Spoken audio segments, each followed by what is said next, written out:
Hello, in this we are going to talk about the Rafts of Kron, which we recently played through.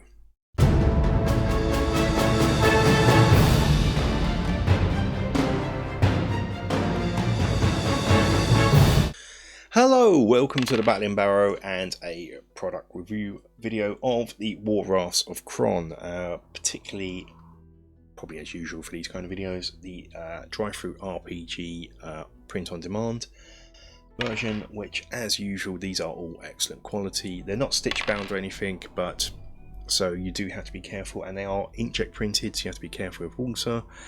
So but with that aside, these are a great thing. I love the fact that these are available. So all these things that I missed out getting hold of in my youth, I can now get hold of in physical properties. But yes, we are on X7, the Rafts of Kron. This one involves the players being hired to by the guild Mingrafad Guild to track down a Erendi princess that has been visiting and has been kidnapped, and also ascertain why of late their ships, their fleets, their vessels are being pirated. It all starts off very, very simple, and then quickly descends into whatever this is.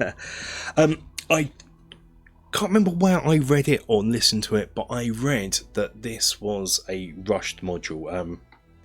The blurb on the back had been done, and this Larry Elmore art on the front had been done, and poor Bruce Nesmith had literally a month or a matter of days to come up with the adventure itself. Back in 1984 when this was released. I don't know if that's true.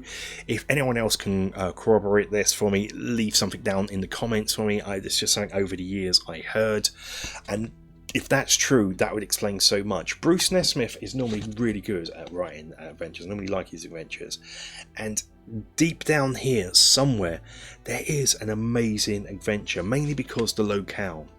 So you are, the rewards are, you're given a ship, a crew is just on loan to you, and if you succeed you're given an island. Now quickly, so you're given the ship there. By here you've effectively lost the ship. As you're setting out to find out what's going on, you've given no direction of where to go. It's just, here's a ship, go off to sea. I think there needed to be a better central direction, perhaps in the text. The last, maybe as a DM, the last raid was in this area here, the princess's ship got raided, something like that, to give the players direction. It was just set sail and then suddenly your boat gets attacked. The hull sounds like it's being ripped apart, and there are these seawater termites, giant termites, exactly that. They're just eating wood and are destroying the ship, and you are being attacked by tritons on aforementioned war rafts. These are made by the people of Kron. And this is pretty much the only time these war rafts are in the adventure at all. So here, just this first page, the rest of it. So why it's called the Rafts of Kron, I don't know. Or why they weren't incorporated more. Anyway, you lose the boat. I dare say, when I ran it, I actually gave my players a chance maybe to save the boat, but really here, you've got no chance. You've got no chance the way it's written. I just jigged it about. You are then rescued by the storm giant Coombe, who takes you to his underwater castle in his underwater boat. The players can have a chance to buy this boat for 10,000 gold, which mine did. It allows, it doesn't mention it in anywhere in here. You do have water breathing potions, by the way, so you can explore the underwater city. But in the underwater boat, it just talks about how it's identical to a sort of sailing boat, standard riverboat. No rowers or sailors are required because it's magically controlled. The boat radiates a water breathing effect, protection all passengers. It does say it, yeah, so as long as they touch it. So yeah, as long as they're in the boat, they can breathe underwater.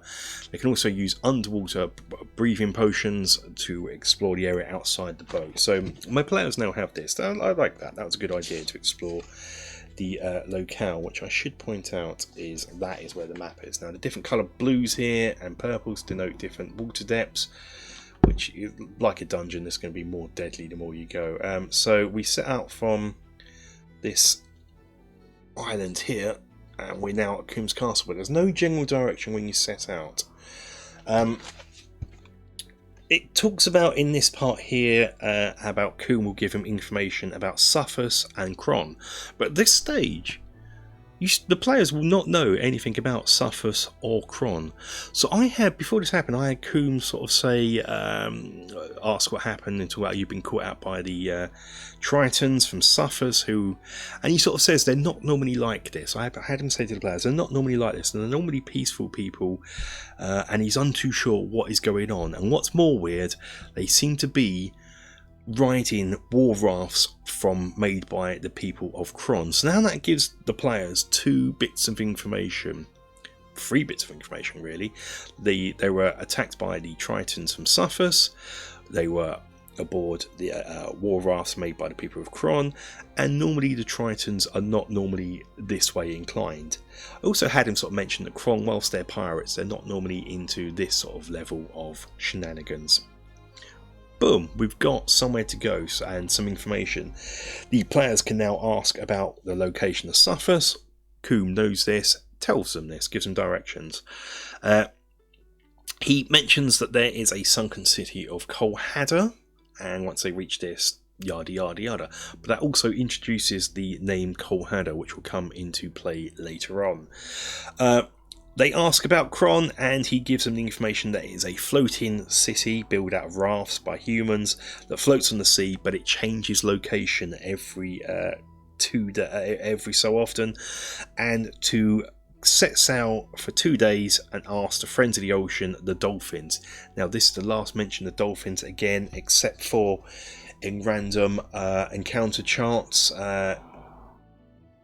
Wrong one, that one here. I think it's this one here. Where are we? You have to roll an 8 on this one, and on there's another one for shallower water. Again, you have to roll an 8. So that means when you have to get to the time to find Kron, you're just wandering around, trying to find wandering encounters to get an 8. No, make that better. Make that better. I did not. When we played this, I didn't fudge this, but for 3 days they were wandering around trying to find something. They got all different encounters.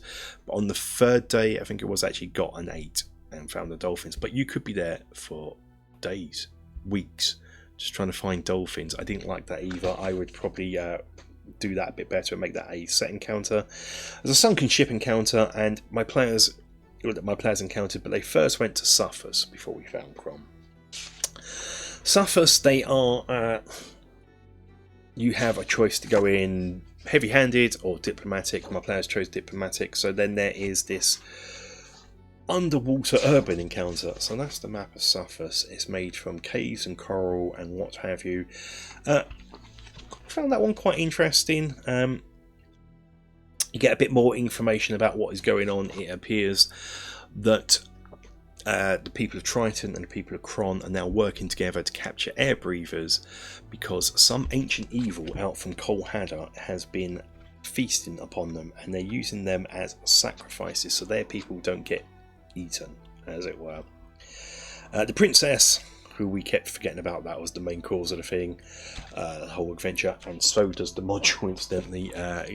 It'll sort of mention something here in this table when you're asking information, that if you've not already explored Kron, the princess is there, and on Kron it will say if you've already haven't explored Suffus, the princess is there, kind of thing. And that's pretty much, that's as much as this book will mention about the princess again. So we now got a bit more information, but we need to go to Kron to find the princess. So we go searching for the dolphins. As I said, 3 days later we find dolphins to ask, get led to Kron, and Kron, in Suffus there is this political intrigue bit where it appears the king is under some sort of control, but who's controlling him? There are 2 main sort of suspects, if you like, the wizard and his master of ceremonies. They both ask to speak to players one after the other without each other knowing, each accusing the other of being the bad guy. And so there is a bit of nice political intrigue here where the players have to work out what's what. I enjoyed that. That could be expanded upon and made so much better. We then get to Kron, and guess what? It's the same thing there. There is a leader who's being manipulated by two people. They both ask to manipulate, yada yada. If you've done one, you've done the other, and it gets a bit. So we quickly sped past this and just basically had it as a rescue of the princess from the. I do. Again, that could probably be expanded upon and done better.